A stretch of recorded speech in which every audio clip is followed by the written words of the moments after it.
أعوذ بالله من الشيطان الرجيم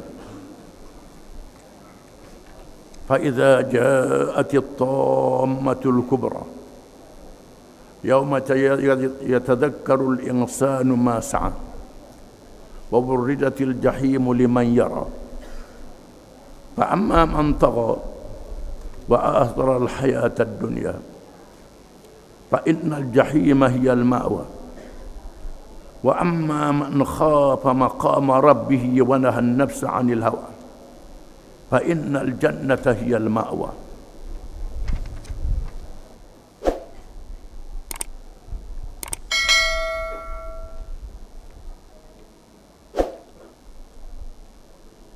Maksudnya, maka apabila datang hari yang bencananya amat besar, yaitu hari manusia akan mengingati apa yang telah diusahakannya, dan neraka diperlihatkan kepada sesiapa sahaja yang dapat melihatnya, maka dapatlah masing-masing mengetahui kesudahannya. Adapun orang yang melampau perbuatan derhakanya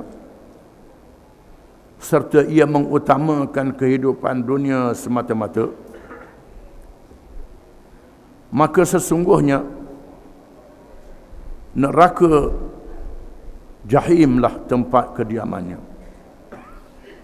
Adapun orang yang takutkan keadaan semasa ia berdiri di mahkamah Tuhannya untuk dihisap,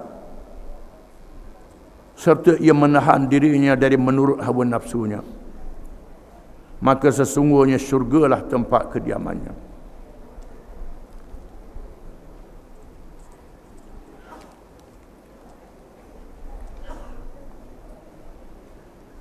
Ayat-ayat yang dibaca ini menyatakan berkenaan dengan hari kiamat, hari yang mesti berlaku. Allah Ta'ala yang menjadikan alam disebut dalam ayat-ayat yang dahulu, menjadikan langit dengan segala bintang cakrawala, matahari dan bulan yang terlalu banyak, macam banyak pasir yang ada di bumi ini. Dan Allah Ta'ala jadikan bumi salah satu daripada cakrawala yang banyak-banyak itu.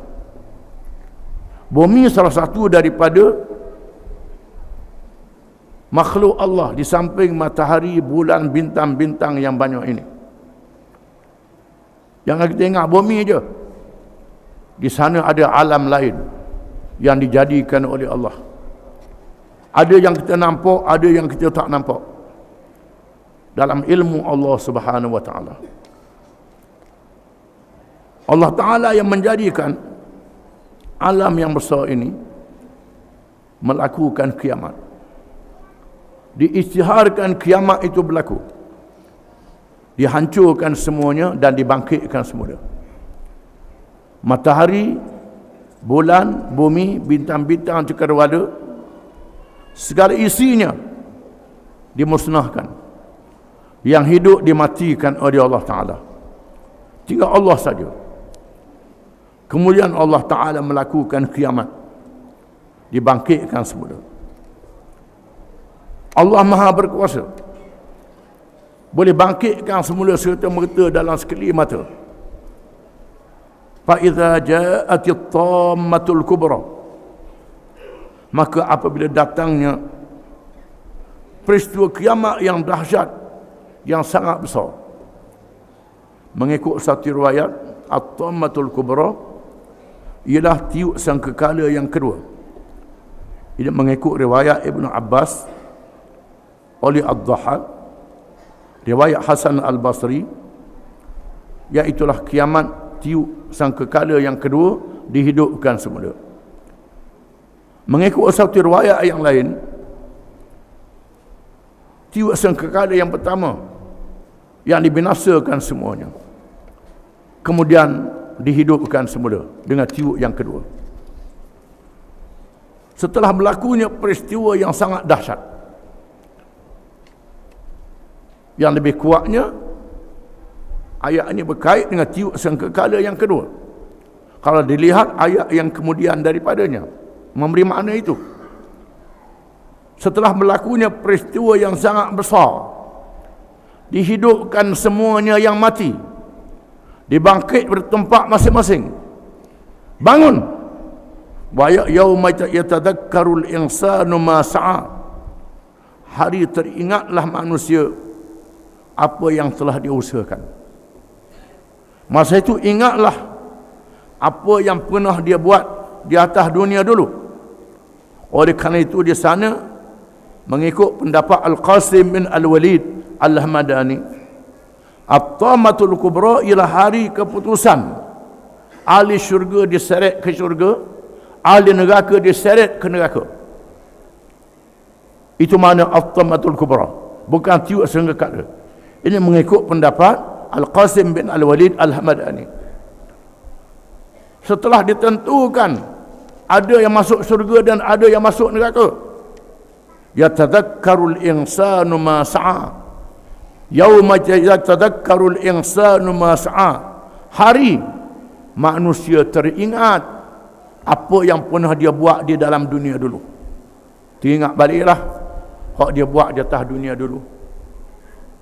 Segala amal yang baik, sesat tak buat banyak amal yang baik ini. Kalau buat banyak, banyak lagi bahagia dan selamat. Apa lagi yang buat amal yang jahat, sesat dan dalam ketakutan. Rupanya orang kata neraka-neraka tu sungguh. Wa burrizatil jahimu liman yara. Dan dinyatakan neraka kepada sesiapa yang melihatnya. Semua dapat melihatnya. Bukan sahaja orang-orang yang beriman dapat melihatnya, bahkan orang-orang yang kafir juga dapat melihatnya. Orang yang beriman dapat melihatnya, menyedari betapa besarnya nikmat syurga yang diberi oleh Allah, menyelamatkan dia daripada neraka. Ini tujuan orang beriman nampak juga neraka. Nampak orang yang diseksa ke dalam neraka, supaya menyedari betapa mulianya Allah Ta'ala menyelamatkan dia daripada neraka. Mengikut ahli-ahli sains yang ada pada hari ini, terutamanya ahli sains Islam, termasuk yang kafir pun, yang baca Quran, menyedari bahawa di dalam perut bumi kita ni penuh dengan api, penuh dengan gas. Di sana ada lautan api dan lautan gas duduk dalam bumi ini, yang kita sudah bersedia bila-bila masa saja. Di samping ada di tempat-tempat yang lain yang berada di bawah kuasa dan perintah Allah Subhanahu wa taala. Di sinilah menyebabkan orang yang mengaji sains angkasa lepas, yang kaji bumi dengan sedalam-dalamnya, sangat takut pada Allah Subhanahu wa taala. Kalau dia baca Quran, yang kafir jadi masuk Islam, menyedari benarnya apa yang ada di dalam Al-Quranul Karim, supaya jangan sesat pada hari kiamat. Biar sesat di dunia tak apa, balik semula kepada Islam, ikut perintah Allah, tinggal larangan. Kalau berdosa bertaubat kepada Allah Subhanahu wa taala.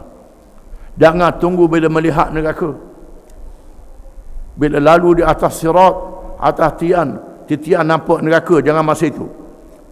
Allah Ta'ala menguraikan lagi, fa amma man tagha wa athara al-hayata ad-dunya. Maka adapun sesiapa yang tagha, yang melampaui batas, yakni melampaui batas Allah Subhanahu wa taala, yang melawan Allah Ta'ala. Di antaranya An-Nadhr dan anaknya Al-Harith, yang melawan Nabi SAW dengan perancangannya. Termasuklah juga Abu Jahal dan pengikut-pengikutnya, dan seluruh yang lawan Islam sehingga hari ini dan sehingga hari kiamat. Yang melampaui batas Allah, langgar batas Allah, wa atharal hayatad dunya, dan mementingkan kehidupan dunia, mementingkan kehidupan dunia, ambil pitih dulu, ambil duit dulu, ambil bantuan dulu orang beri, gomo dulu, jangan kira betul dan salah. Betul dan salah jangan kira lagi. Islam ni kita boleh balik mula lagi sejik pula pada ni tak apa. Dia luar masjid lawan Islam, lawan hukum Allah, lawan peraturan Allah, menentang perjuangan Islam, lawan orang yang nak kepada Islam, nak balik pada syariat Allah. Kenapa? Wa atharal hayatad dunya, kerana mementingkan kehidupan dunia, mementingkan untuk naik pangkat, mementingkan untuk dapat jawatan, mementingkan untuk dapat harta, mementingkan untuk dapat bantuan. Dapat tu dapat ni, berim tu berim ni, macam-macam. Asal boleh benda sudah. Jangan peduli halal dan haram. Jangan peduli betul dan salah. Jangan peduli zalim dan adil. Jangan peduli. Pada kita dia suruh tengok dulu betul ke tak ni, salah ke tak ni, halal ke haram ni, ikut Islam ke tidak, lawan Islam ke tidak. Kita akan baca kemudian contoh yang ditunjuk oleh Allah Subhanahu wa ta'ala, iaitulah orang yang meletakkan kepentingan akhirat lebih daripada kepentingan dunia. Di sana ada orang yang meletakkan kepentingan dunia lebih daripada kepentingan akhirat. Ada orang yang begitu, orang yang melampaui batas Allah, yang kejar dunia, asal dapat dunia sudah, bukan banyak sangat, sikit je. Kadang-kadang banyak, hak banyak pun sikit juga. Fa innal jahima hiyal ma'wa. Maka sesungguhnya neraka itulah tempat tinggal pada hari kiamat kelak. Disebut di dalam kitab zaman dahulu, kitab Nabi zaman dulu, la yu'thiru 'abdun li dunyahu ala akhiratihi illa bassat 'alaihi humumuhu wa dayya'athu thumma la ubali fi ayyiha halak. Tuhan kata dalam kitab zaman dulu disebut, maksudnya tidaklah seseorang hamba aku yang mengutamakan kehidupan dunia lebih pada akhirat. Dia duduk kejar ke dunia, lupa pada akhirat. Pada akhirat selama-lamanya. Dia beritahu akhirat ni selama-lama. Dunia ni kalau 1000 tahun macam Nabi Nuh pun pendek je, kerana akhirat selama-lama. Mereka yang ada dalam kubur lebih lama pada atas dunia. Dalam kubur lama pada atas dunia lagi. Tiba-tiba dia mementingkan dunia, lupa pada akhirat.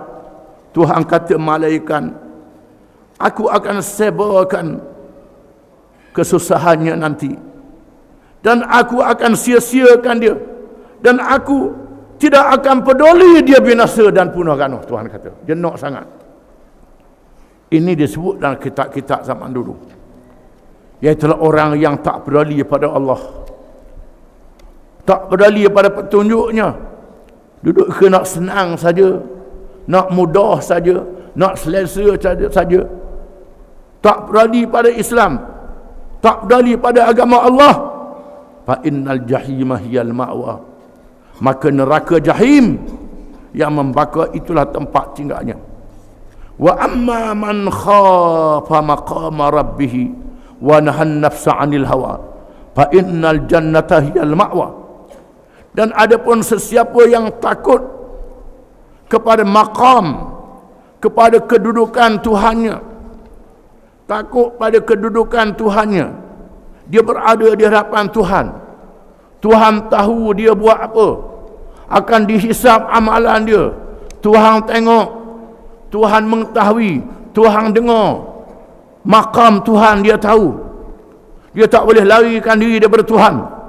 Orang yang mengetahui dan takut pada maqam Tuhannya, kedudukan Tuhannya, yang melihat, yang memerhati, yang mendengar dan melihat, yang tahu ada malaikat-malaikat pula di keliling dia, wa nahan nafsa 'anil hawa, dan menahan diri daripada hawa nafsunya, fa innal jannata hiyal ma'wa, maka syurga tempat tinggalnya. Diriwayatkan Ini berkait dengan Mus'ab bin Umair dan adik-beradik dia yang ditawan di dalam peperangan Badar. Mengikut satu riwayat, Mus'ab bin Umair ialah sahabat Nabi yang syahid dalam perang Uhud. Dia menyertai perang Badar. Kemudian adik-beradik dia Amir bin Umair, kafir. Adik-beradik dia kafir. Perang belah dia Abu Jahal. Mus'ab bin Umair berperang belah Nabi SAW. Tiba-tiba Amir bin Umair ditawan dalam perang Badar. Mengikut satu riwayat, Mus'ab bin Umair bunuh adik-beradik dia dalam perang Badar. Sanggup menegakkan Islam walaupun lawan adik-beradik sendiri, Mus'ab bin Umair. Satu riwayat kata Amir bin Umair, adik-beradik dia ditawan di dalam perang Badar. Lalu yang tawan dia tu daripada Ansar. Nama awak apa? Saya Amir bin Umair.